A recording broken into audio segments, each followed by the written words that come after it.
Welcome to This Explainer. Most of humanity lives under a kind of collective spell. We are conditioned, right from the start, to believe that financial security comes from just following the crowd. We're told to enter the system, get a stable corporate job, and basically trade the absolute best years of our lives just to service debt. But consensus is a very dangerous comfort. Today, we're going to decode the invisible matrix of wealth. We are stepping entirely outside the visible world of consumerism to understand the profound underlying mechanics of true financial sovereignty.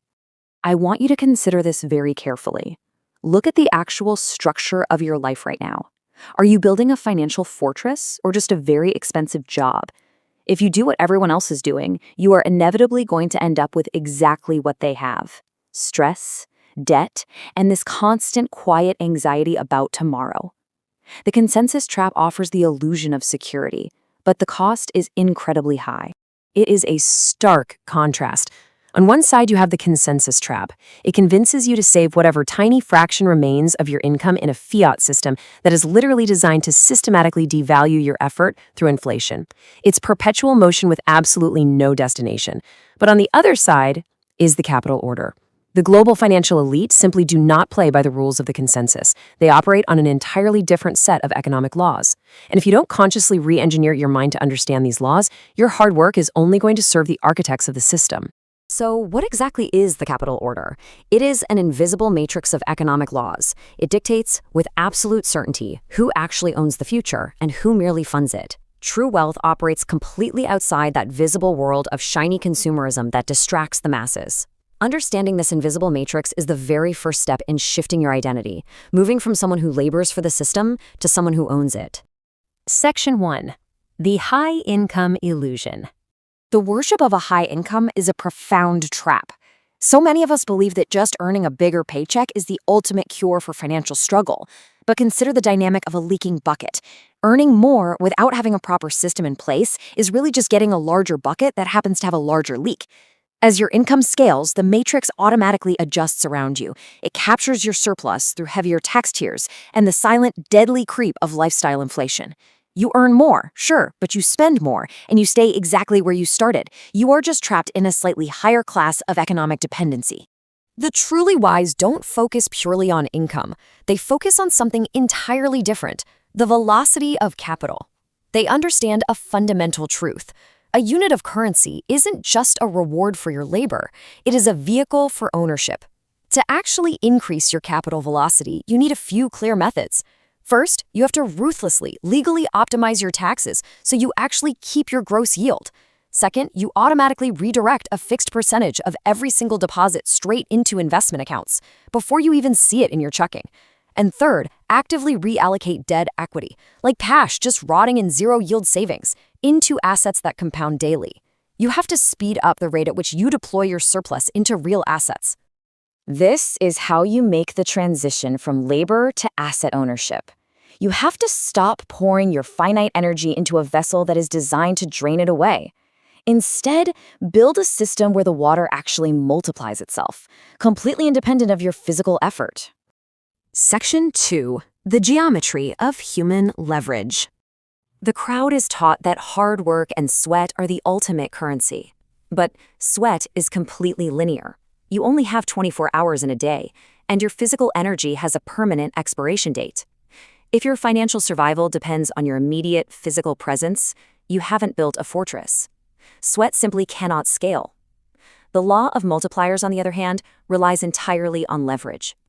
It is the absolute art of permanently separating your time from your output. Here is the exact step-by-step blueprint to shift your identity from a laborer to an asset owner. Step 1. Cut your overhead. You need to audit your life and ruthlessly sever those vanity expenses that only serve to impress the crowd. Lowering your personal burn rate is literally the fastest way to manufacture surplus capital. Step 2. Deploy that surplus. Treat every single saved dollar as an employee. Funnel it directly into a diversified portfolio. Don't just leave it sitting in depreciating cash. And step 3, scale your impact. You have to transition from doing the work yourself to owning the systems that do the work for you. Utilize legal entities, software, and capital to compound your output. You are building a machine that runs whether you are awake or asleep.